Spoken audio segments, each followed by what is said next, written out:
ఇటీవల దక్షిణాసియా రాజకీయాల్లో ఒక కీలక పరిణామం చోటు చేసుకుంది.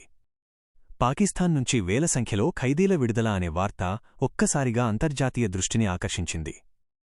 అధికారికంగా ప్రకటించిన సమాచారం ప్రకారం వివిధ జైళ్లలో ఉన్న ఖైదీలను విడతలవారీగా విడుదల చేసే ప్రక్రియ ప్రారంభమైందని వెల్లడైంది. ఈ పరిణామం మానవతా కోణంలో కీలకమా లేక రాజకీయ లెక్కలతో తీసుకున్న నిర్ణయమా అన్న ప్రశ్నలు ఇప్పుడు ఉత్కంఠగా మారాయి. పాకిస్తాన్లో జైళ్లలో అధిక సంఖ్యలో ఖైదీలు ఉండటం, న్యాయ ప్రక్రియలు ఆలస్యం కావడం, ఆరోగ్య సమస్యలు, అంతర్జాతీయ ఒత్తిళ్లు ఈ అన్ని అంశాలు గత కొంతకాలంగా చర్చలో ఉన్నాయి. ఇలాంటి పరిస్థితుల్లో భారీ సంఖ్యలో ఖైదీల విడుదల నిర్ణయం తీసుకోవడం వెనుక పలు కారణాలు ఉండొచ్చని విశ్లేషకులు అంటున్నారు.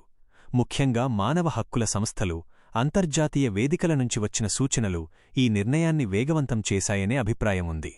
ఈ విడుదల ప్రక్రియ పూర్తిగా ఒకే రోజులో జరగలేదని, దశలవారీగా సాగుతుందని అధికారులు చెబుతున్నారు. చిన్న నేరాలు, విచారణలో ఆలస్యం, శిక్షకాలం దాదాపు పూర్తయిన కేసులు ఇలాంటి అంశాలను ప్రాధాన్యతగా తీసుకున్నట్టు సమాచారం. దీనివల్ల జైళ్లపై ఉన్న భారాన్ని తగ్గించడమే కాకుండా న్యాయ వ్యవస్థపై ఉన్న ఒత్తిడిని కూడా కొంతమేర తగ్గించాలన్న లక్ష్యం కనిపిస్తోంది. అయితే ఈ నిర్ణయంపై విమర్శలు కూడా లేకపోలేదు. కొందరు రాజకీయ వర్గాలు, భద్రతా నిపుణులు ఇంత పెద్ద సంఖ్యలో విడుదల చేయడం సరైనదేనా అని ప్రశ్నిస్తున్నారు.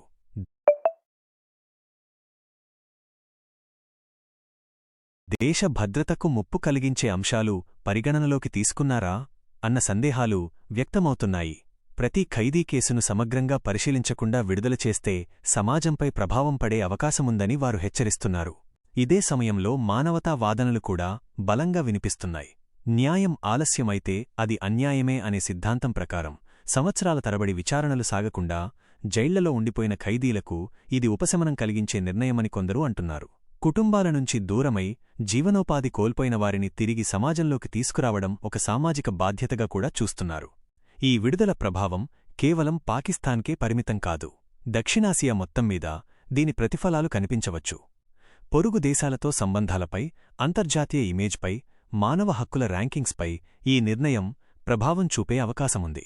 కొందరు దీనిని సాఫ్ట్ పవర్ స్ట్రాటజీగా కూడా విశ్లేషిస్తున్నారు. అంటే కఠిన రాజకీయాల మధ్య మానవతా ముఖాన్ని చూపించాలన్న ప్రయత్నంగా. ఇక సామాన్య ప్రజల అభిప్రాయం మాత్రం మిశ్రమంగా ఉంది. ఒకవైపు ఖైదీల కుటుంబాల్లో ఆనందం, ఉపశమనం కనిపిస్తే మరోవైపు భద్రతపై ఆందోళన కూడా ఉంది. విడుదలైన వారికి పునరావాసం, ఉపాధి, సమాజంలో తిరిగి స్థిరపడే అవకాశాలు కల్పించకపోతే సమస్యలు మరింత పెరిగే ప్రమాదం ఉందని నిపుణులు హెచ్చరిస్తున్నారు. మొత్తానికి 2661 ఖైదీల విడుదల అనే పరిణామం ఒకే కోణంలో చూడదగినది కాదు. ఇది మానవతా అంశం, న్యాయ వ్యవస్థ సమస్య, రాజకీయ లెక్కలు ఈ మూడూ కలిసిన సంక్లిష్ట నిర్ణయం. రాబోయే రోజుల్లో ఈ విడుదల వల్ల కలిగే ప్రభావాలు ఎలా ఉంటాయో, సమాజం దీనిని ఎలా స్వీకరిస్తుందో చూడాలి. ఈ ఖైదీల విడుదలకు సంబంధించి భారతీయ మత్స్యకారులు ఎవరైనా ఉన్నారా, లేదా అంతర్జాతీయ మానవ హక్కుల సంఘాల తదుపరి స్పందన గురించి మీకు సమాచారం కావాలా?